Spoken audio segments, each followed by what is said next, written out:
So, okay, hello out there again. My name is Beck Barnes. I'm the publisher and editor of Cotton Grower Magazine, and I want to welcome you back to the world-famous Cotton Companion podcast. As always, whether you are joining us from Buckeye, Arizona, or Bucksnort, Tennessee, I have used those two town names before. I just could not think of a new little gimmick for the town names deal, or from any other dot on the vast Cotton Belt map. We are thankful to you for joining us. I am joined today, as always, by my partner in crime, Cotton Growers senior editor, Mr. Jim Steadman. Hello, Jim. Hello, Beck. And I'm not sure there's another town name that can top Bucksnort. Yeah, I'm a Bucksnort fan. That's why it's our first repeat. I smile when I pass that exit going up and down I-40. So. Right. So as we get started here, before we get too deep into things, we want to take a brief moment to hear from our sponsors, the fine folks at Phytogen. Phytogen is pleased to sponsor the Cotton Companion, bringing you the latest news to help you thrive all season long.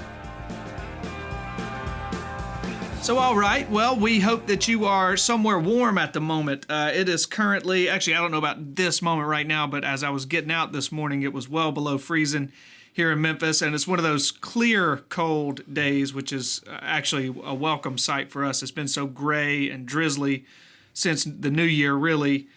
Jim, I don't know about you. I'm happy to see the sun, even though it's 26 degrees. I'm just as solar powered as you are, right. So it makes things much eeasier. Right, it's that vitamin C, if I recall correctly, that you get from the sun. So we're happy to see it, but we know it's cold out there. We hope that if it's cold here, there's a lot of places out there in the belt where it is much more cold than it is here. So we hope that y'all are somewhere warm. The season is we're kind of in this lull between we're far enough removed almost everywhere from 2018 season and just far enough out from 2019 that y'all aren't having too much anxiety about that at the moment, we hope. But just because there's this cold temperature out, we know that that has not stopped the onslaught of news that has been happening around the Cotton Belt. And so we intend to cover all of that most late-breaking news here in our 40th episode, as Jim reminded me this morning. This is episode number 40 of the Cotton Companion podcast, so that's a milestone, right? Don't you do like black balloons for your 40th birthday or something? I'm so far past my 40th birthday, I don't remember. Right, well, not that I'm thinking about that coming up in here in 2 or 3 years. So anyhow, we do have a good episode in store for y'all. We are going to be reviewing all of the ag news of the day, as always, included but not limited to such topics as the reopening of FSA offices and a new registration deadline for the market facilitation program. I know I've heard from buddies of mine back home who have been having a little anxiety about all the developments there, so Jim's going to get us caught up there. He'll also be telling us about a general reminder of these mandatory dicamba training sessions that'll be going on. So we will get to that during the news segment. In addition to those piping hot news items, we are also going to be continuing our market moment interview. Jim went down to the Beltwide Cotton Conferences in New Orleans a couple weeks back. 3 weeks back now, and had a very insightful interview with the always smart and insightful Mr. Jarrell Neeper. And so in the last episode, we brought you the first half of that interview. In this episode, we will be bringing you part 2 of a 2-part series that is that interview with Mr. Neeper. So, Jim, can you briefly tell us what y'all talked about in this one? Yeah, this one, as you recall in the last podcast, we talked a little bit about some of the market factors that were impacting cotton, not just in the U.S. but around the world at that point in time. Today we've kind of shifted gears and we're going to talk a little bit about some of the initial 2019 cotton acreage projections, including the cotton grower projection. Including ours, okay. And some of the factors that may influence acreage kind of one way or the other as we start moving more toward planting season. Yeah, it's getting closer to decision time, so... on a related note, after that segment, we will be talking about, in our One Big Thing segment, we're going to be talking about production practices. As you guys start thinking about planting season, we want to bring you our 6 top production what are we calling this? 6 production tips as we start looking at 2019 season that you all can be thinking about as you are making your decisions, your planting decisions as you look towards spring 2019. For that, we're essentially re-upping a feature that we ran with heavy help from Dr. Gaylon Morgan, a Texas cotton specialist, where he is the source of these tips for you guys as you're thinking about the 2019 season. So 6 best production tips will be that one big thing segment. You don't want to miss that because that comes from a very smart guy in Dr. Gaylon Morgan. So I don't want to put the cart before the horse here. Jim, how about you lead us off with our news items for the week? All right, Beck. As you mentioned, the top news of the week is that all of the Farm Service Agency, or FSA, offices reopened January 24th to provide additional administrative services to farmers and ranchers during the government shutdown period. In announcing the reopening of these FSA offices, Secretary of Ag Sonny Perdue also noted that the deadline to apply for the Market Facilitation Program has now officially been extended to February 14th. Now, as you recall, shortly after these FSA offices closed on December 28th due to the shutdown, Secretary Perdue said the original application deadline of January 15th would be extended for a period of time equal to the number of days FSA offices were closed. So apparently that calculation has been factored into this new deadline of February 14th. Other program deadlines may be modified and will be announced as they are addressed as we start working through the details here. Realistically, certain FSA offices have been providing limited services for existing loans and tax documents since January 17th, but they had not been handling applications for the Market Facilitation Program and other key programs. Under this new plan, FSA staff are going to work on a number of transactions, including the Market Facilitation Program, marketing assistance loans, release of collateral warehouse receipts, direct and guaranteed farm operating loans and emergency loans, the ARC and PLC programs, and more. There is, however, a relatively short list of transactions that will not be available at this time until the FSA offices open full time with full funding. You can find a listing of the transactions that are available and those that aren't available in an article that we have posted on cottongrower.com about the FSA reopening. Now, one other thing to keep in mind if you're planning to go to your local FSA office, for the first 2 weeks under this new operating plan, that's the weeks of January 28th and the weeks of February 4th, FSA offices will be open Monday through Friday of those weeks from 8 a.m. to 4:30 p.m. In subsequent weeks, if the shutdown continues, offices are only going to be open on Tuesday, Wednesdays, and Thursdays. So if you have business you need to conduct with the agency, it may be best to contact your FSA service center and make an appointment before heading their way. Yeah, that's valuable info there, Jim. As I say, I just sense, I do talk to farmers on occasion, and I sense that there is starting to be some somewhere between annoyance and frustration with these government shutdown and the ramifications of that. I know that what I wouldn't have thought about in talking to a farmer buddy of mine, this is related to the trade wars, the ongoing trade stuff that people feel, might have suppressed some prices this year, and now, there's these payments that were supposed to come through for that. And now people can't get to them because of the FSA situation. So there's just some, again, annoyance, frustration starting to bubble up out there. We certainly do not like to hear that. We hope that y'all have, patience and not many nerves as y'all go through this process here. Right. We try to relay this information to you. Obviously, we're not going to. We can't or won't take a political stand on this, regardless of how you personally may feel about the situations that are going on. We're just here to provide information and sort of help point you in the right directions at this point. Yeah, absolutely. And that was good info that you had there in terms of getting in touch with these offices. Sure. Okay, next item. to be honest with you, anybody who's ever traveled through the Mississippi Delta, particularly down in that Washington County, Greenville, Mississippi area, knows that nearly every chemical and or seed company have long had operated research and breeding stations. Hometown for me, by the way. Hometown for Beck, right there in those areas from Leland and Greenville south and north up towards Scott, Mississippi. Well, Nutrient Ag Solutions, which is the new name of Crop Protection Services, or CPS, as many of you may know them, has now joined that group. The company recently purchased a 198-acre research farm in Winterville, Mississippi, which is just north of Greenville, for development of new products from their Dynagrow seed platform for cotton and other crops. And according to a company statement, they're going to be using this site for plant breeding, evaluation of new products, and as a demonstration center for company employees and customers.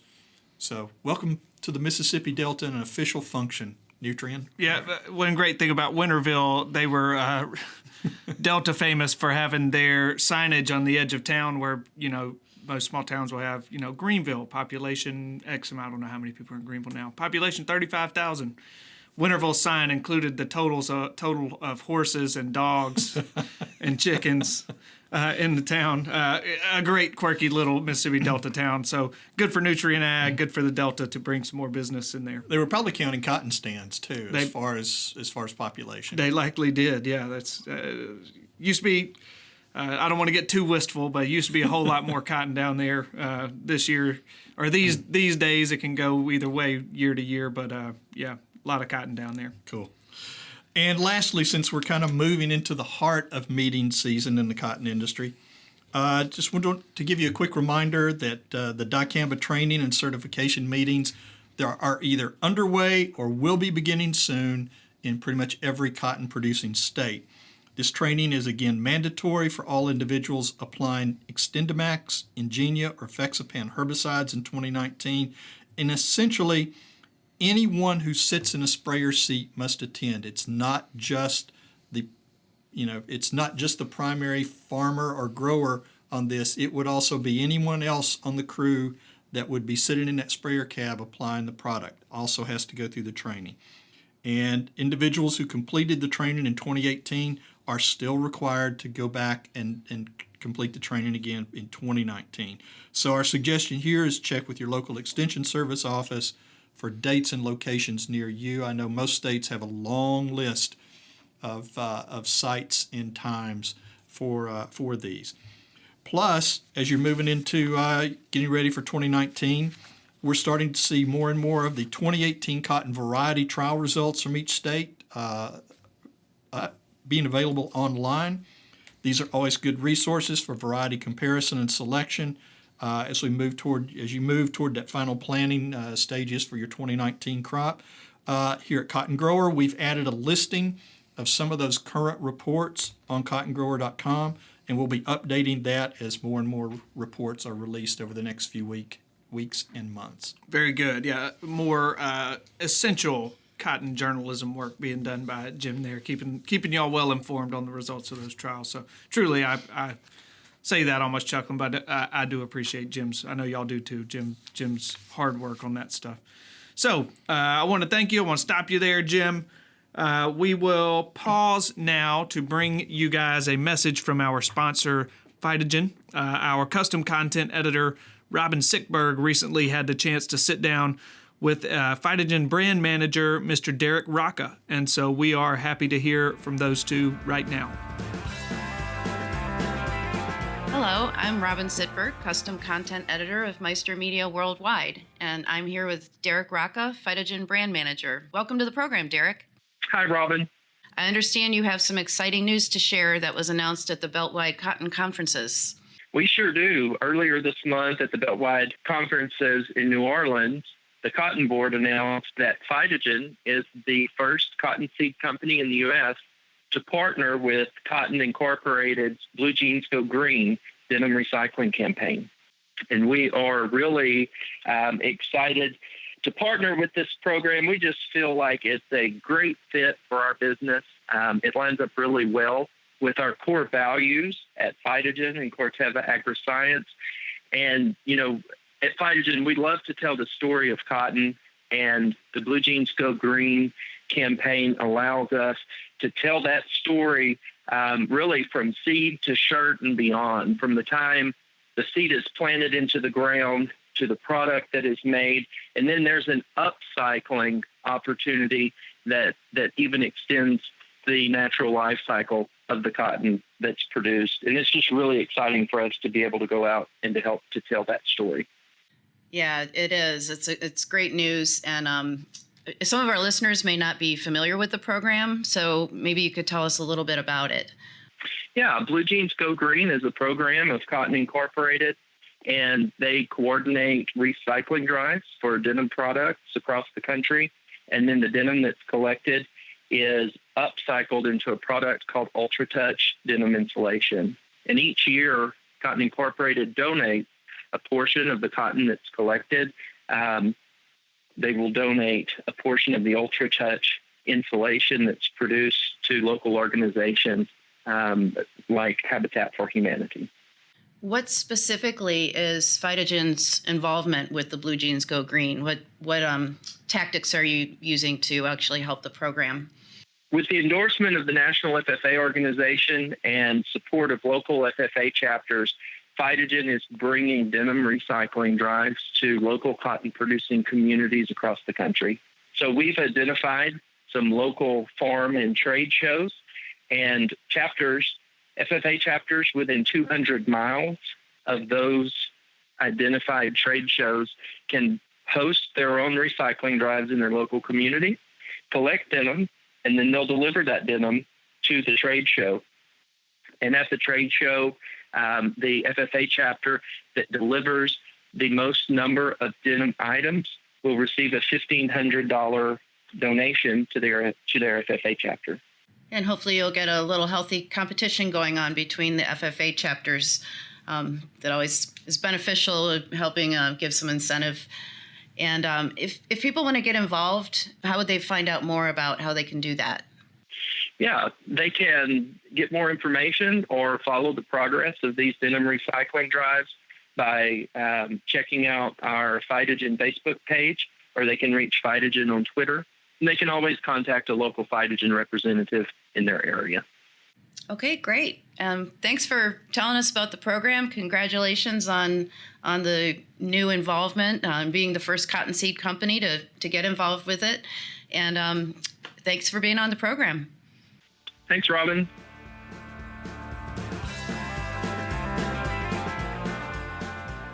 All right, very good. I want to thank you, Robin. Thanks to Phytogen for that. And I want to thank Derek Rocca for taking the time to talk with Robin there. I have a habit of bumping into Derek at various breakfast bars around the Cotton Belt, specifically the Embassy Suites breakfast, which has a great breakfast bar, by the way. I will give an unpaid endorsement to the Embassy Suites in Lubbock, Texas. Great.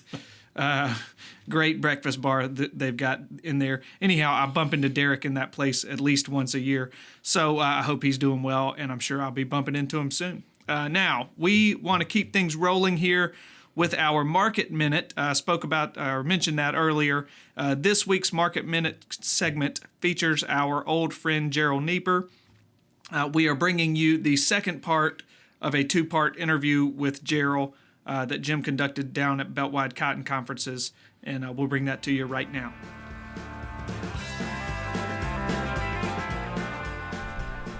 Welcome to the Cotton Companions Market Minute. As a follow-up to our last podcast, I'm joined again by Jarrell Neeper, longtime cotton market economist. Jarrell, there were just some topics we couldn't get to last time, and I wanted to double back and visit with you again, so thanks for taking some time to join us again. Well, you're very welcome, Jim. Okay, let's talk 2019 cotton acreage. Now, Cotton Grower Magazine released our annual acreage survey earlier this month, showing projected acres of about 13.7 million, based on input we received from growers and other members of the cotton industry back in November and early December. How does that number line up with some of the other projections that you've seen or you've been involved with looking at 2019?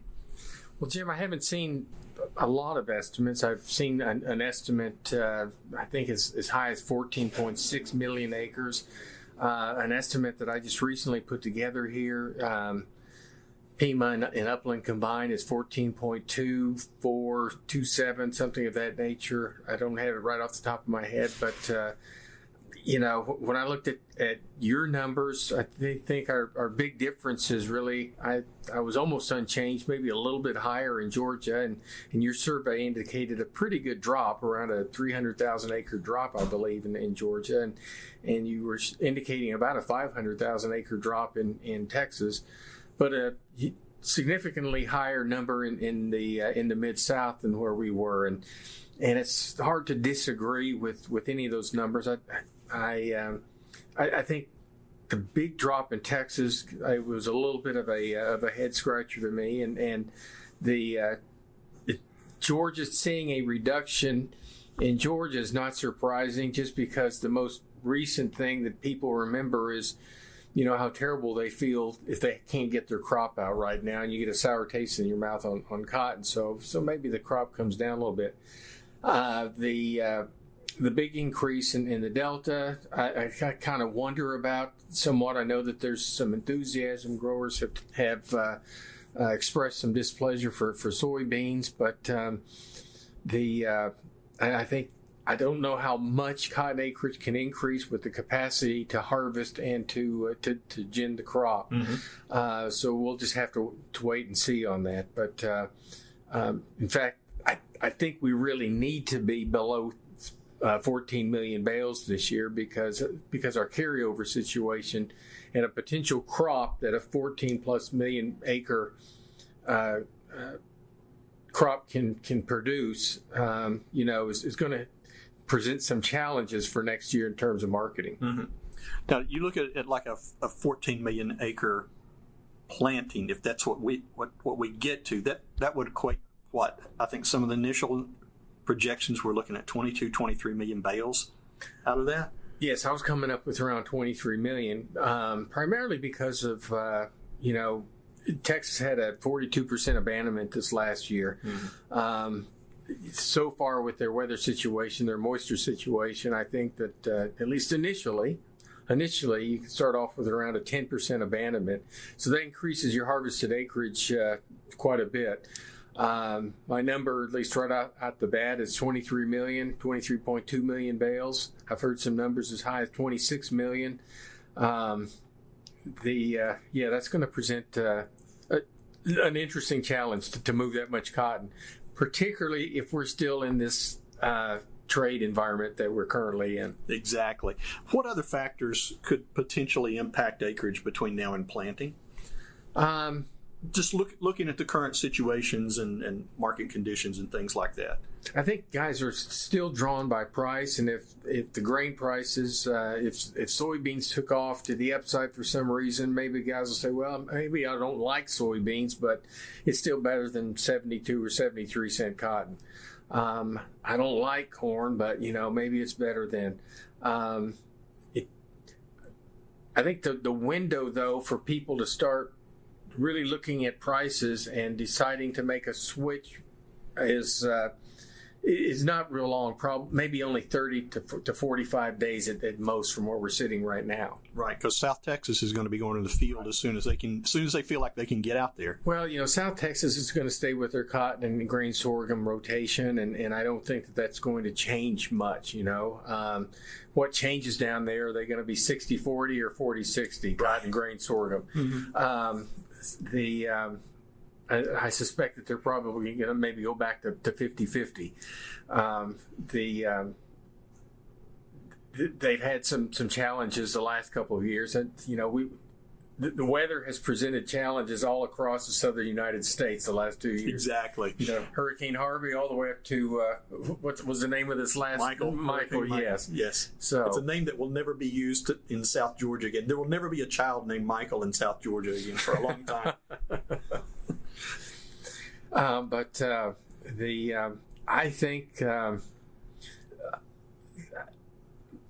think we're going to end up with something between your number and 14.3 or 4 million acres. Okay. So it's just a crapshoot from right now. Absolutely. Well, the way things usually line up, we've still got 2 more shots coming, 2 more estimates that we're That's waiting right. for.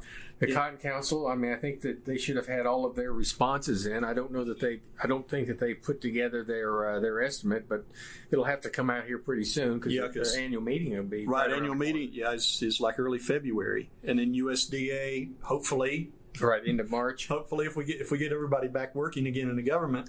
Yeah, We just want to say what year into March. well, that's true.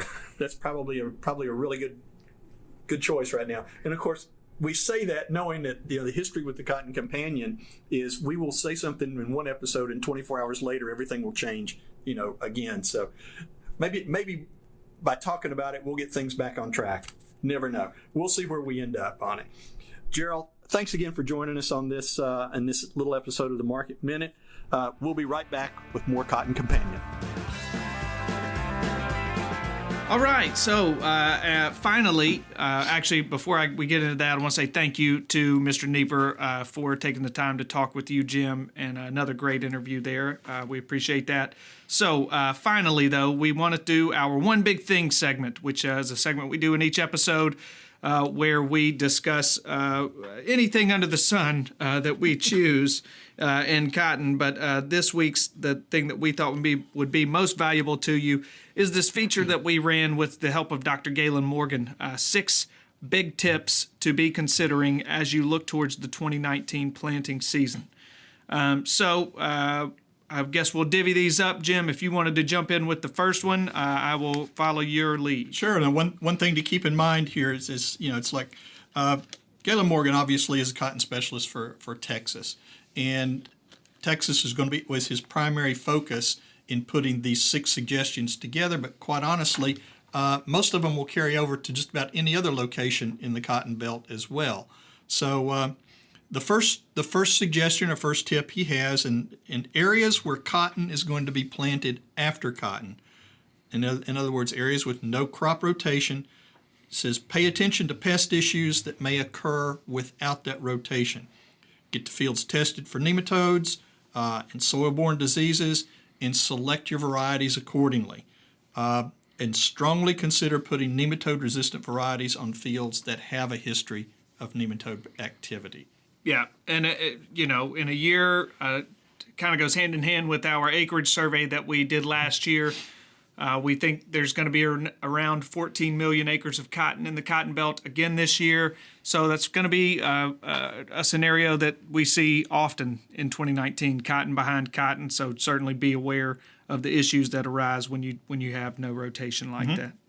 The second big tip can be summarized as just communicate. Talk to your neighbors to find out which weed control technology they're planning to use in an effort to minimize that off-target movement. You don't want any challenges with y'all's neighbors. I know y'all know that better than me. So a great way to avoid any bad situations like that is just communicate. Let people know your seed buying intentions, learn about their seed buying intentions. Maybe y'all can even get together and sort of block similar technologies next to each other in those places where you got fields next to your neighbors' fields. Just like in any organization, communication is key. So start talking to your neighbors right now, and just be in communication with each other, to sound like a broken record. Yeah, and I think one of the important takeaways on this is if you go back and look at the number of reports of dicamba-related injuries that basically were reported to the state departments of ag last year, those numbers were down somewhat significantly in most states.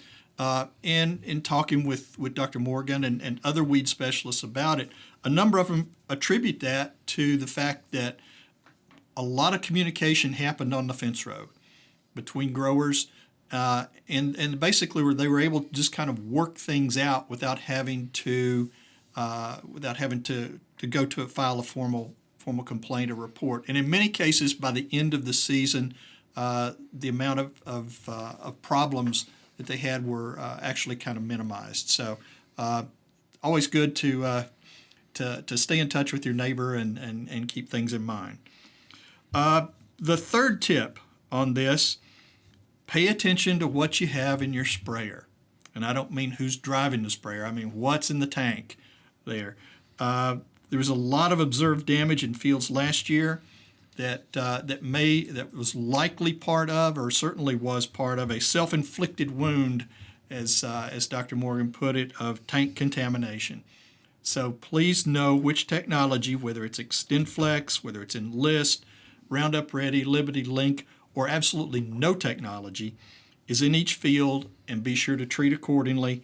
Be sure to completely flush and clean sprayers after each use according to the herbicide label directions. Yeah, probably not the most glamorous part of any job, doing those tank cleanouts and those tube cleanouts, but there's a reason that each of these companies have sort of extensive instructions on how you should be doing that, how frequently you should be doing it, because it's important. It's important to not shoot yourself in the foot with your sprays this year. Absolutely. Okay, the fourth of the Gaylon Morgan production practices tips for 2019.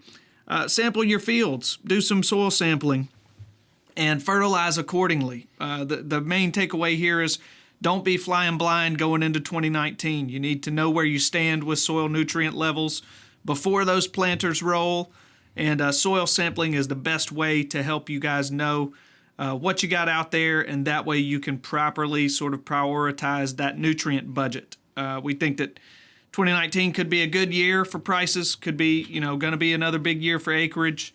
So maybe you got a little bit of budget to blow those yields out the top. You want to make an informed decision if you're going to do that, and soil sampling the best way to make that informed decision. Absolutely, because it's sort of the opportunity to hopefully make certainly a better crop than what we ended up with this year. Because for number one, soil moisture levels all throughout the cotton belt should be in really, really good shape based on how much rain everybody suffered through for the last several months. And particularly that's especially true in Texas, where they were so dry last year, and now the soil moisture levels are right where growers want them heading into this coming season. Speaking of this season, tip number 5, variety selection is always the most key decision.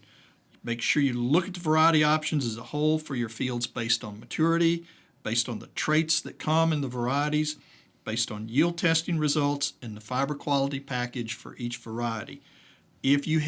Wherever possible and when possible, look at multiple locations and multiple years of yield results to determine yield stability. And I will refer you back again to the cotton variety trial results from 2018 that we have listed on our website at this point for your reference. Yeah, and one great source for learning about those varieties, the pages of Cotton Grower magazine. Check that, or the Cotton Grower website, cottongrower.com. Not to make a shameless plug. No, not at all. I've never do that. Okay, our sixth and final tip for 2019 production is a little more ambiguous than the others, but we want you to just get back to the basics. You guys know what you're doing out there, but we don't want you to overthink things. If you had a bad year last year, if you had some extenuating circumstances, don't overcorrect too much. Get back to the basics. You guys know how to grow your cotton, and sometimes you just need a little reminder to avoid the little problems that can pop up on the farm, and the time and expenses that are needed to fix those. So go back to doing what you know best. Trust your instincts. And we expect it to be a great season out there. So that's the last one. Jim, you didn't have a seventh up your sleeve. No, I do not have a seventh one up my sleeve. We'll leave them to Gaylon. I'm sure 6 is enough, and people are probably tired of listening to us. Yeah, maybe so. We do want to thank Dr. Gaylon Morgan, Texas A&M AgriLife Extension Cotton Specialist for the state of Texas, for all the great things that he does for us. So, all right, that is going to just about do it for this installment of the Cotton Companion podcast. We want to thank Dr. Gaylon Morgan. We want to thank Mr. Jarrell Neeper, both for contributing to this episode and taking time to talk with us and our listeners. And we know that both of those guys are great friends of American cotton farmers. We appreciate their work. So, once again, we want to thank Phytogen for sponsoring us, and we want to thank you, dear listener, for joining us. If you like what you're hearing, by all means, tell your buddies about us. We are growing in listenership, and we I attribute that to you guys. I hope that I feel that y'all are doing what I'm asking you to do right here, which is tell your buddies about us. I know that y'all spend long hours in the cab of the truck, in the cab of the tractor, throughout, especially during the season, and we hope to kind of be your companion while you're doing that. So there's 3 easy ways you can tell your friends to find us. The first, go to cottongrower.com and add a /companion to that address, such that it reads cottongrower.com/companion. That'll take you to a landing page where you can find all 40 of our episodes now. Second way to find the Cotton Companion podcast, subscribe to our channel on iTunes. If you're familiar with the iTunes app on your smartphone, go in there and subscribe to our channel. You can find us by simply searching for Cotton Companion in the search bar there. The third and best way to make sure you're receiving each installment of the Cotton Companion is to sign up for our e-newsletter. You can do that online, cottongrower.com/subscribe. Once you get there, it's very intuitive to have you sign up for our e-newsletter. And that way you not only will receive an email, promotional email for each of our podcast episodes whenever they go live, you will also be signing up for the Cotton Grower e-newsletter, which Jim here works hard to pack with all of the relevant news of the day. Those things hit your email inbox every Tuesday morning like clockwork. So also, make sure you're following us on social media. We are at Cotton Grower Mag on Twitter, and on Facebook you can find us by just searching for Cotton Grower Magazine. We hope that you're enjoying our latest issue. Right now, that's our January issue. The February one is another heater, and it will be in your mailboxes here in a couple weeks, around that second week of February. So this podcast is produced by Mr. Tyler Hatch, who works at the mothership Meister Media Worldwide in beautiful Willoughby, Ohio. My name is Beck Barnes, and I'm going to be back with you in 2 weeks for the next episode of Cotton Companion. For now, on behalf of my own Cotton Companion, Jim Steadman, we wish you all the best. And he works all day. God made it fun. Phytogen thanks you for listening to this edition of the Cotton Companion. To learn how you can thrive with Phytogen, go to phytogen.com.